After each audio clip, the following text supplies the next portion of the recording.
주저하는 신앙인을 위해라는 제목으로 하나님 말씀 증거하도록 하겠습니다. 4대 사사가 여자 사사인 드보라 사사입니다. 드보라의 승리 이후에 드보라와 바락의 노래, 그래서 남녀 혼성 이중주 또는 뭐라 그러죠? 듀엣, 이중창을 부르는 것이 5장의 내용입니다. 노래로 기록한 이유는 뭐냐면 크게 두 가지인 것 같아요. 첫째는 승리의 현재화. 옛날에 과거에 승리했다. 근데 노래 부르는 그 순간에 이 승리를 지금 또 주세요라는 거죠. 그래서 찬송하는 백성의 특징이 뭐냐면 승리가 계속된다는 것입니다. 승리의 현재화. 지금 또 승리하게 해주세요. 주님의 임재가 있으니까. 또 하나는 기록이죠. 이렇게 칭찬받을 사람의 기록, 칭찬받지 못할 사람들의 기록. 기록은 고정되는 거 아닙니까? 지금도 잘못은 다 했지만 본디오 빌라도 보십시오. 우리 사도신경 외울 때마다 기록돼 있잖아요. 본디오 빌라도에게 고난을 받으사, 이런 거죠. 그러니까 이게 무서운 거죠. 이게 반대로 우리의 헌신이 만약에 이렇게 기록됐다 그러면 영원히 남는 거 아니겠습니까? 그래서 노래는 이렇게 기록한다는 것, 그게 기록된 헌신이라는 거예요. 또 기록된 배신, 두 가지 다 있다는 것입니다. 그러니까 노래를 부르는 이유는 뭐냐면 승리의 현실화 또는 또 헌신의 기록화, 이 두 가지 의미가 있다라는 것입니다. 제일 먼저 살필 거리 이겁니다. 하나님이 하신 일과 인간이 그러니까 하나님이 하신 일은 은혜를 주신 거죠. 승리를 주신 것. 또 하나는 인간이 했던 헌신들. 이 두 가지 파트로 봐야 되는데, 맨 먼저 얘기하는 것이 뭐냐면 승리는 하나님이 주신 것입니다. 이 얘기죠. 하나님이 승리를 주셨다. 승리는 하나님께 속한 것이다. 은혜다. 은혜로 승리한 것이다. 1절부터 5절까지 나오는 얘기입니다. 그래서 찬송하라, 찬송하라. 노래하라, 노래하라. 그러니까 성경은요, 찬송하는 사람하고 동의어가 뭐냐 하면은 예배자입니다. 노래하는 자 이퀄 예배자예요. 그러니까 예배자가 돼야 된다는 거죠. 왜? 이 모든 승리는 나로부터 온 것이 아니라 하나님께로부터 왔다. 그래서 출애굽기 14장에서 홍해가 갈라지는 승리를 맛봤죠. 그때 곧장 15장 가서 노래 부르잖아요. 최초의 노래라 그러죠. 모세의 노래, 미리암의 노래. 무슨 얘기예요? 이거는 우리 승리가 아니라 하나님이 주신 승리라는 거예요. 그게 노래입니다. 그래서 그 노래를 부르는 백성들은 어느 곳에 가든지 계속해서 또 승리의 현재를 느낄 수 있다라는 것입니다. 오늘 똑같은 맥락이라는 거예요. 승리는 지금도 계속되는 것이다. 그래서 찬송하는 사람 되십시오. 찬송이고 예배입니다. 예배는 사실 잘 보면 예배 반이 찬송 아니에요? 찬송하는 게 예배라고요. 예배가 찬송이고, 찬송하는 하나님의 거룩한 종 되기를 바랍니다. 이 찬송이란 건 뭐냐면 겸손함이거든요. 우리 인정해야 될 거 아니에요. 인정 안 하면 은근히 내가 했다 그런 거잖아요. 그러니까 하나님이 하셨습니다. 인정하는 게 찬송입니다. 원인을 하나님께 돌리는 것, 그게 찬송이에요. 공을 하나님께 돌리는 것. 그리고 노래하고 전파하라, 이런 얘기가 쭉 나온다는 것입니다. 그래서 저는 시편 69편 좋아하는데 30절과 31절 보면 30절에 이렇게 나와요. 찬송하라, 감사하라, 노래하라, 이런 얘기 쭉 나오고 난 다음에 31절 여기 뭐라고 되냐면 황소를 드림보다 여호와를 더욱 기쁘시게 하는 것이다, 이런 말씀이 나와요. 그러니까 뭐예요? 황소 한 마리 되게 비싸잖아요. 요즘 얼마 합니까? 500마리에서 한 1000만 원쯤 갈 거 아니에요, 한 마리에. 황소 한 마리보다, 죄송합니다, 더 갈지도 모르겠어요. 옛날에 볼 때 한 500만에서 1000만 원쯤 가는 것 같아요. 황소 한 마리도 굉장히 귀중한 것인데 황소를 드림보다 뭘 귀하게 여기신다고요? 찬송하는 거를. 황소를 드림보다 여호와를 더 기쁘시게 하는 일이 뭐냐? 찬송하는 거라고. 찬송하는 백성 되십시오. 나는 헌금 많이 했으니까 노래 안 해도 돼. 그거 아니에요. 아무것도 없어도 괜찮아요. 황소보다도 찬송을 더 기쁘게 받으시는 하나님, 찬송해야 된다는 것입니다. 즉 대승리 거두고 난 다음에 이들이 했던 일이 뭐예요? 하나님을 찬송하는 일. 1절부터 3절까지의 내용 읽겠습니다. 시작. 이날에 드보라와 아비노함의 아들 바락이 노래하여 이르되 이스라엘의 영솔자들이 영설하였고 백성이 즐거이 헌신하였으니 여호와를 찬송하라. 너희 왕들아 들으라. 통치자들아 귀를 기울이라. 나 곧 내가 여호와를 노래할 것이요 이스라엘이 하니 여호와를 찬송하리로다. 그러고 난 다음에 이 얘기는 무슨 얘기를 하냐면 그 홍해 이후에 그 시내산에서 큰 승리를 맛보지 않습니까? 광야에서 출애굽 이후에 그 출애굽에서의 승리와 지금 이때의 승리가 똑같다. 그래서 대비를 시키는 거예요. 시내산이 있었죠. 시내산에서 내려와서 승리를 이루었다. 그래서 시내산에 내려왔던 루트가 세일, 에돔.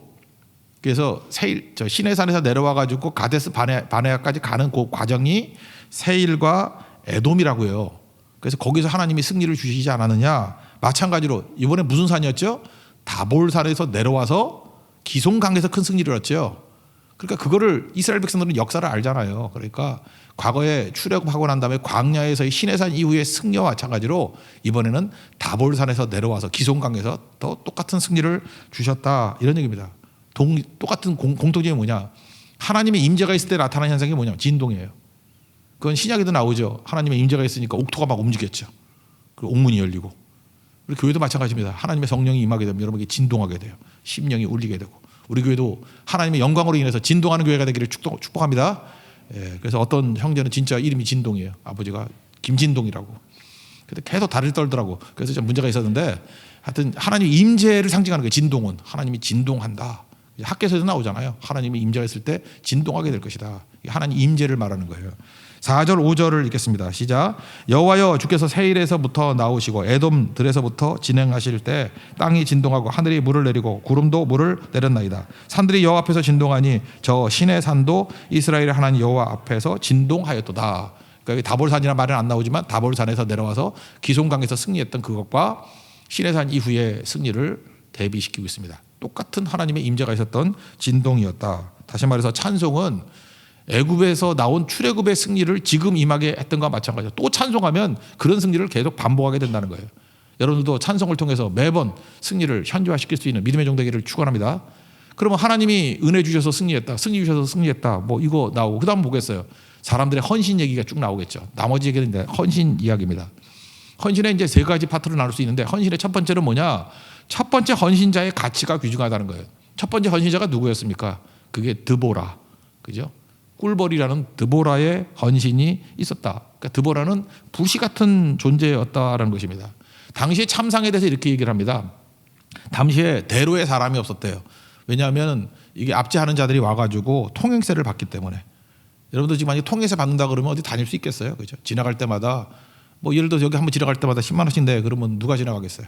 그래서 대로는 다니지 못하고 오솔길로 다녔다. 오솔길이 뭐냐? 원래는 개구멍이에요. 개구멍으로 다녔다.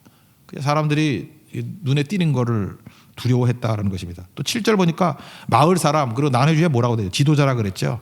그러니까 마을에 있는 지도자들이 숨죽이고 있고 길을 못 펴고 있었다. 압제가 엄청 심했던 내용들을 이렇게 얘기하고 있는 거예요. 그 용사가 될 만한 마을의 지도자들도 찍소리 못 하고 있었고 사람들은 대로로 못 다니고 무서워가지고 오솔길로 개구멍으로 다니는 그 시대였다.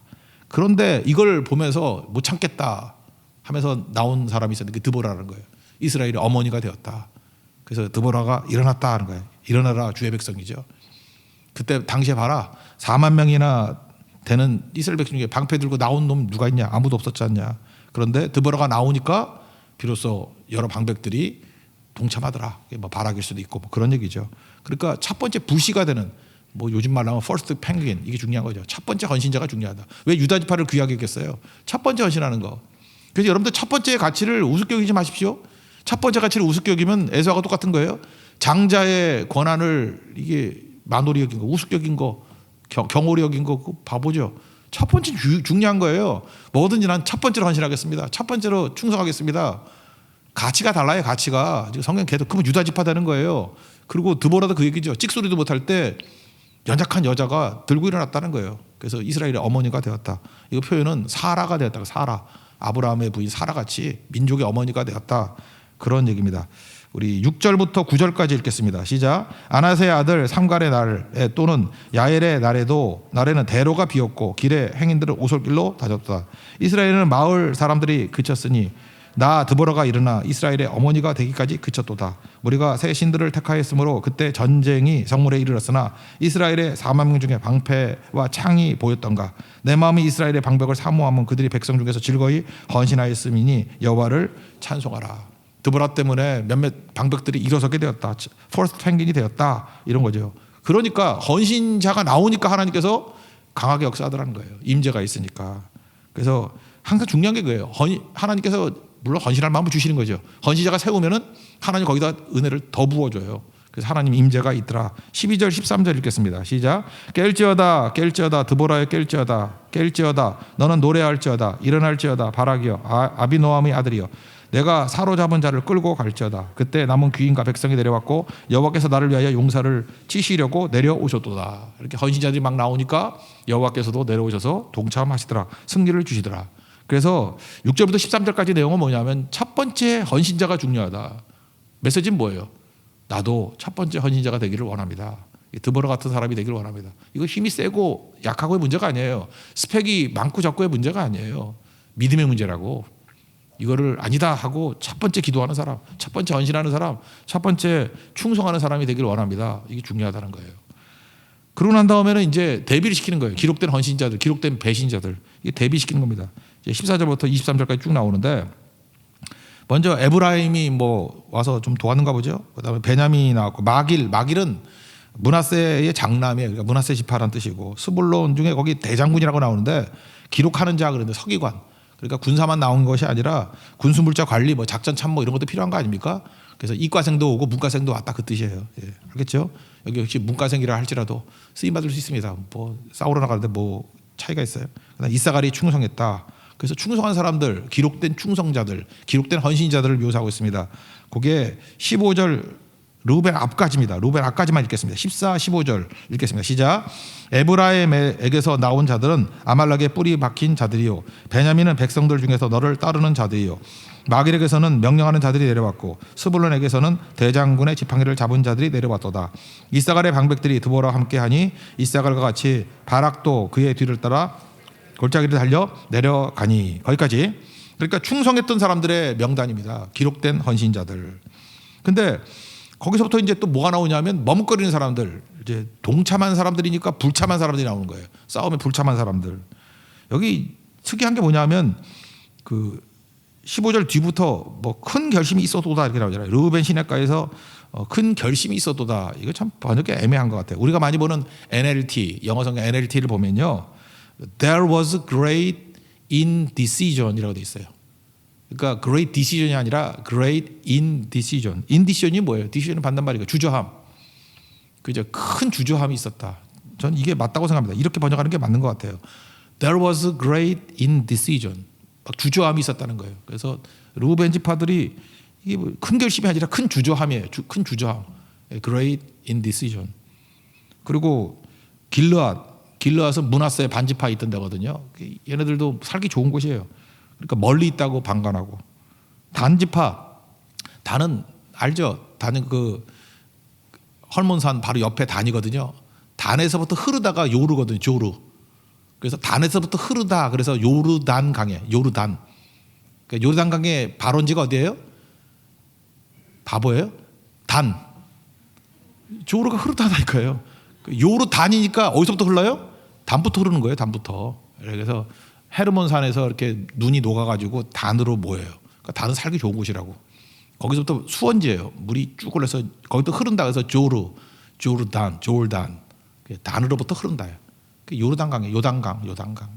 그렇게 되는 거죠. 그러니까 단은 얘네들은 살기 좋고 그래가지고 어디 가냐 페니키아 쪽으로 가가지고 용역 갔대요. 용역. 거기 가서 그 뭐 선원으로 일도 하고 뭐 그랬대요. 그다음에 아셀 지파는 아예 그냥 지중해 해안가에 있는 지파예요. 항만에서 일을 하고. 제가 옛날에 그 통영 선교 많이 갈 때 보니까 통영 처음 갔을 때 옛날에 충무였거든. 충무에서는 그런 얘기 하더라고.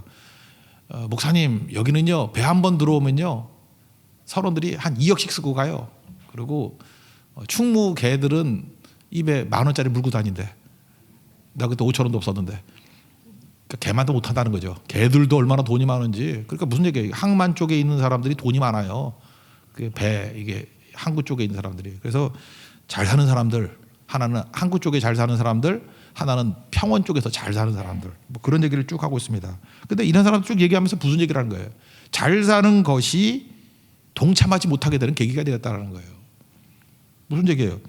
그 지킬 것이 너무 많은 거예요. 지킬 것이 너무 풍요해서 사업이 바빠서 그죠? 너무 양이 많아서. 르벤은 양이 많거든요. 양이 많아서 너무 돈을 잘 벌어서 정신없게 부자가 돼서 마치 부자 청년 같죠. 부자 청년이 예수님 따라오라 했더니 뭐 재산이 많은 거로 슬픈 기색을 띠고 근심하며 떠나갔다 이런 얘기 나오잖아요. 딱 이런 거죠. 그다음에 또 누가복음 14장에도 보면은 큰 잔치 초대했을 때 못 간다 그러는 사람들 특징이 뭐예요? 우리 소위 말하는 세상적인 축복받은 사람이야. 소 샀다, 밭 샀다, 장가 간다. 소 샀다, 밭 샀다, 장가 간다. 여러분 어때요? 소도 없다, 밭도 없다, 외로운 싱글이다.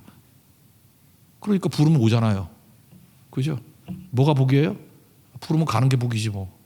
그래서 이렇게 많은 축복이 오히려 헌신의 장애가 돼서는 안 된다. 이제 그런 얘기입니다. 반면에 스불론은 뭐 어려움에도 불구하고 충성했다 그런 얘기입니다. 15절 하반절부터 르우벤부터 시작해서 18절까지 쭉 읽겠습니다. 시작. 르우벤 시냇가에서 큰 결심이 있었도다. 내가 양의 우리 가운데 앉아서 목자의 피리 부는 소리를 들으면 어찌 됨이냐. 르우벤 시냇가에서 큰 결심이 있었다. 주저함이에요. 길르앗은 요단강 저쪽에 거주하며 다는 배에 머무름이 어찌 됨이냐. 아셀은 해변에 앉으며 자기 항만에 거주하도다. 스불론은 죽음을 무릅쓰고 목숨을 아끼지 아니한 백성이요 납달리도 들의 높은 곳에서 그러하도다. 그래서 여기 만 명이 다보르살에서 싸웠던 사람들이 누구예요? 스불론과 납달리가 충성했다. 아마 성경에서 스불론과 납달리가 이렇게 충성했다 여기밖에 없는 것 같아. 이 집안 이때 충성 안 했으면 이름도 없었어, 그죠? 이때 살았던 스불론과 납달리 사람들 자기 지파 정말 살려놓은 거죠. 여러분 마찬가지입니다. 우리 가문 뭐 들어보니까 맨 매국노 뭐 그죠 배신자 이거밖에 없고 맨날 주님 거부하고 그 부끄러운 짓 하려고요. 그러면 어떻게 돼요? 적어도 내 당대에는 우리 가문의 운명을 바꿔놓겠다. 원래 그 약한 지파였잖아요, 그죠? 스불론 납달리. 근데 여기서는 충성을 다한 주역, 드보라 때는 주역으로 역할을 감당하더라는 것입니다. 또 한 가지 이제 사람들 평가하는 건데 하나가 뭐냐면 바락의 고향 사람들이 메로스거든요. 메로스. 제가 이 메로스 사람들이 싫어가지고 요즘에 메로나를 안 먹어요. 이 메로스 사람들 이게 동양들의 질투인지 모르겠지만 돕지 않았다는 거예요. 근데 중요한 포인트는 뭐냐면 바락을 돕지 않았던 메로스 사람들이 하나님을 돕지 않은 거다 그 얘기예요. 하나님이 사람을 통해서 일하시기 때문에 나는 바락의 꼴 보기 싫어서 안 도와줘. 근데 그게 하나님을 돕지 않은 거예요. 그러니까 여러분들 하나님을 바라보고 하나님의 사람들과 동역할 줄 아는 거 이게 중요하다. 그러니 23절 한번 읽겠습니다. 시작. 여호와의 사자의 말씀에 메로스를 저주하라. 너희가 거듭거듭 그 주민들을 저주할 것은 그들이 와서 여호와를 돕지 아니하며 여호와를 도와 용사를 치지 아니함이니라 하시도다. 그러니까 바락 돕지 않은 게 여호와를 돕지 않은 것과 똑같다 그런 얘기입니다. 그래서 여기 중요한 건 뭐예요? 충성했던 사람들의 명단, 그 다음에 배신했던 사람들의 명단. 그러니까 기록된 헌신자들, 기록된 배신자들 이렇게 쭉 나오잖아요. 이게 무서운 얘기죠. 하나님의 생명책에 우리의 이름이 기록되는 걸 믿습니까? 다 기록되어 있다는 거예요. 충성 다하고 주님이 하신다는 거예요. 주님이 아십니다. 주님이 인능력은 기록된 헌신자들은 축복이 임하기를 기원합니다.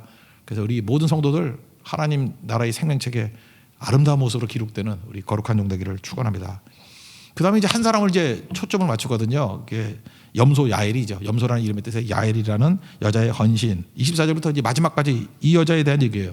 그러니까 사실은 이름은 사사가 드보라 그러지만 여러분 이름 지을 때 때문에 드보라는 이름 많이 따라 하는데 드보라가 한 이름 별로 없어. 이름만 사사가 드보라지 주역은 바락도 별로고 최고로 치는 건 야엘이 야엘. 야엘에 대한 얘기가 뭐 쭉 나오지 않습니까? 그죠? 뿔볼 드보라도 있지만 염소 야엘이 있더라. 야엘은 개인 족속이니까 이방 족속이잖아요. 근데 충성했다. 아까 복 받는 여자라는 얘기가 많이 나오는데 복이 뭐라 그랬어요? 하나님의 꿈을 위해 자기 자신을 바친 삶을 사는 사람. 그러니까 하나님의 뜻에 내 인생을 바치는 거예요. 하나님의 뜻이 뭐예요? 하나님의 뜻이 부르심이지. 부르심에 응답하는 사람. 사명대로 사는 사람. 사명 완수하는 사람. 그래서 여러분 복되는 게 뭐냐? 하나님의 뜻이 뭔지도 모르고 사명이 뭔지도 모르고 그냥 돈 많고 건강하고 뭐 오래 살고 그 복 아니에요. 그게 무슨 복이야? 복이 뭐냐 하면 짧게 살더라도요. 하나님의 뜻을 위해 산 사람이죠. 뜻을 위해 산 사람. 최근에도 우리 하늘나라 가신 분들 계시잖아요. 근데 보면 우리 예배 끝나고 난 다음에도 피아노 반주하고 했던 보미자매 이런 사람들.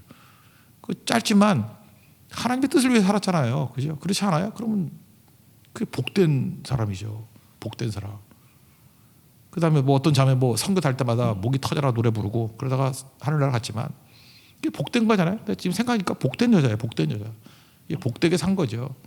끝까지 주를 위해서 충성하는 그런 모습. 그게 중요하다는 것입니다. 여기 또 좀 자세히 나오는데 우유 먹어서 이렇게 잤다 그러는데 우리가 또 의사가 말아 좋아. 이렇게 엉긴 우유, 발효된 우유는 수면 효과가 더 크답니다. 그러니까 이렇게 엉긴 우유가 발효된 거죠. 막 그러니까 그거 먹고 그러니까 요구르트 먹는가 봐. 그래서 요구르트가 다른 건가? 가더라는 거예요. 그리고 그 야엘이 했던 일들 갖다 뭐 다 아는 얘기인데 한 번 더 설명하는데 27절은요. 이렇게 돼 있어요. 구부러지고 엎드려지고 쓰러졌다. 또 다시 구부러지고 엎드려졌다. 다시 구부러지고 엎드려졌다. 3번이나 강조해. 이거 왜 그러죠? 글자로 표현할 때는 슬로우 비디오를 묘사 못 하잖아. 그러니까 이거 3번 강조한 건 뭐냐 하면 주석이 그렇게 돼 있더라고. 이게 슬로우 비디오를 읽어야 된대. 그래서 여러분 24절부터 26절까지는 그냥 제 속도로 읽고 27절은 2배 느림으로 읽겠습니다. 24절부터 27절까지 읽겠습니다. 시작. 겐사랑 헤벨의 아내 야엘은 다른 여자들보다 복을 받을 것이니 장막에 있는 여인들보다 더욱 복을 받을 것이로다. 시스라가 물을 구하며 우유를 주되 곧 엉긴 우유를 귀한 그릇에 담아 주었고 손으로 장막 말뚝을 잡으며 오른손에 일꾼들의 방망이를 들고 시스라를 쳐서 그의 머리를 뚫되 곧 그의 관자놀이를 꿰뚫었도다. 천천히 그가 그의 발 아래에 구부러지며 엎드려지고 쓰러졌고 그의 발 앞에 구부러져 엎드려져서 그 구부러진 곳에 엎드려져 죽었도다. 그러니까 그 행위를 갖다 이렇게 슬로우 비디오로 보여주면서 얼마나 훌륭한 일을 했나, 위대한 일을 했나, 약한 여자가 장군을 죽이는 일을 하는 게 얼마나 대단했나, 뭐 이렇게 설명하고 있다라는 것입니다. 그러니까 여기서 강조하는 건 뭐예요? 야엘 최고, 그게 야엘, 염소 야엘 최고. 여러분도 염소 야엘 같은 그런 충성스러운 여인 되기를 바랍니다. 근데 저는 개인적으로 그래요. 우리 한국말에도 그런 거 있죠. 가족은 건들지 마라. 근데 야엘을 너무 칭찬하다가 시스라 죽였잖아요. 가족을 건드려. 시스라 엄마를 건드려. 이거 별로 안 좋은 것 같은데 이제 상상을 하는 거예요. 상상을. 시스라가 죽었으니까 안 오잖아요. 안 오니까 시스라 엄마가 상상했을 거라는 거예요. 이러고 있을 거라는 거예요. 창문을 내다보면서 우리 아들 시스라 어디 갔나? 시스라 갔나? 뭐 손 씻으러 갔나? 몸 씻으러 갔나? 왜 시스라 안 오나? 내가 시스라 그러지 않을 테니까 빨리 와. 뭐 이러면서 기다리고 있었다는 거야. 계속 시스라. 하도 그 엄마가 이렇게 애타게 기다리니까 시녀들이 와가지고 뭐 일이 있겠죠. 그리고 본인도 얘기를 할 때 이제 그 스토리예요. 그래서 이제 설명을 하는 게 뭐냐면 아마도 큰 승리를 거둬가지고 노량물이 너무 많아가지고 그거 나눠주느라고 늦게 오는 거가 봐요. 좋게 해석하는 거죠. 정신승리. 그죠? 나눠줄 게 많아가지고 또 이거 나쁜 짓이죠. 그 전쟁하면 처녀들 약탈해 오잖아. 처녀들을 많이 약탈해 가지고 부하들에게 나눠주고 있느라고 늦게 오는가 봐. 이건 나쁜 놈들인데, 그죠? 어떻게 여자들끼리 이따위 소리를 해? 그러니까 이거 악한 나라죠, 악한 나라, 그죠? 처녀들 나누고 있는가 봐. 그래서 늦는가 봐. 아니면 채색 옷, 비싼 옷, 그죠? 뭐 비싼 옷 사가지고 그거 뺏어 오는데 양쪽으로 수놓은 옷이니까 얼마나 비싸요? 수놓은 옷이 비싼데 양쪽으로 수놓은 채색 옷이니 채색 옷도 비싸, 수놓는 것도 비싸. 근데 양쪽으로 수놨대. 3중으로 비싼 옷이에요. 최고 비싼 옷 그거 뺏어오느라고 늦었겠지라고 하는 거예요. 여기서 알 수 있는 게 뭐예요? 고통당하는 사람의 고통은 전혀 생각하지 않는 엄마의 모습. 진짜는 아니에요. 상상하고 있었다는 거예요. 그럴 거다. 그러면서 뭐라고 얘기해요? 그런데 야구르지롱 그러면서 죽였어. 여자가 말뚝구에 관자들이 박아서 죽어버렸어. 하나님이 역전시키는 분야. 뭐 이런, 저는 그래요. 개인적으로 가족은 건들지 말아야 돼. 가족까지 건드려가면서 역전을 얘기하고 있습니다. 한번 읽어봅시다. 28절부터 31절까지 쭉 읽겠습니다. 시작. 시스라의 어머니가 창문을 통하여 바라보며 창살을 통하여 부르짖기를 그의 병거가 어찌하여 더디어 오는가, 그의 병거들의 걸음이 어찌하여 늦어지는가 하며 그의 지혜로운 시녀들이 대답하였겠고 그도 스스로 대답하기를 그들이 어찌 노약물을 얻지 못하였으랴, 그것을 나누지 못하였으랴, 사람마다 한두 처녀를 얻었으리로다. 시스라는 채색 옷을 노력하였으리니 그것은 수놓은 채색 옷이로다. 곧 양쪽에 수놓은 채색 옷이리니 노력한 자의 목에 꾸미리로다 하였느니라. 여호와여, 주의 원수들은 다 이와 같이 망하게 하시고 주를 사랑하는 자들은 해가 힘있게 도든갑게 하시옵소서 하니라. 그 땅이 40년 동안 평온하니라. 승리를 이렇게 기록해서 노래 불렀습니다. 그래서 현재화시켰고 반복된다는 얘기죠. 그리고 기록했습니다. 여러분 잊지 말라고요. 계속해서 기록돼. 이게 하나님 백성들의 특징이라는 것이며 승리는 하나님이 주신 겁니다. 은혜. 모든 것이 은혜였어. 당연한 거 하나도 다 은혜였다라는 거예요. 그리고 또 하나는 헌신자들이 있었기 때문이다. 첫 번째 헌신자 드보라와 방백들. 그 다음에 기록된 헌신자들과 기록된 배신자들 명단 쭉. 그 중에 하나, 그죠? 복받은 여인 가장 빛나는 게 겐족속 이박족속의 야엘. 이 비천한 이름도 모를 말도 안 되는 일들이 벌어졌다. 글쎄 이방인의 비천한 여인 야엘에게서 시스라라는 아마도 그 상대국의 영웅인 것 같아. 그 뭐 도요토미 히데요시 같은 정도, 그죠? 일본에 그 여자 그런 사람이 우리 한국에 있는 뭐 여자 뭐 한 12살짜리한테 죽었다. 뭐 그런 얘기예요 지금. 그러니까 야엘이 대단하다. 하나님 앞에 헌신하면 쓰임 받지 못할 사람이 하나도 없다라는 것입니다. 오늘 제목이 주저하는 신앙인을 위해, 이거 잔나비라는 사람이 불른 노래인데 주저하는 연인들을 위해 나는 읽기 쉬운 마음이야. 뭐 이런 노래가 있어요, 그죠? 갑자기 이 노래가 생각이 나더라고. 주저하는 연인들도 문제지만 주저하는 신앙인이 더 큰 문제입니다. 주저하지 말고 그죠? great indecision이 아니라 great 큰 주저함이 아니라 great decision 큰 결심이 있는 결단이 있는 결심하고 끊어버릴 수 있는 하나님의 거룩한 종 되기를 축원합니다. 자리에서 일어나겠습니다. 우리 일어나라 주의 백성 그 찬양합시다. 율동하며 찬양합시다. 일어나라 주의 백성. 아무래도 드보라 깰지어다 일어나라 이게 좋은 것 같네요. 율동 끝까지 활용해 먹겠습니다. 예. 일어나라 주의 백성.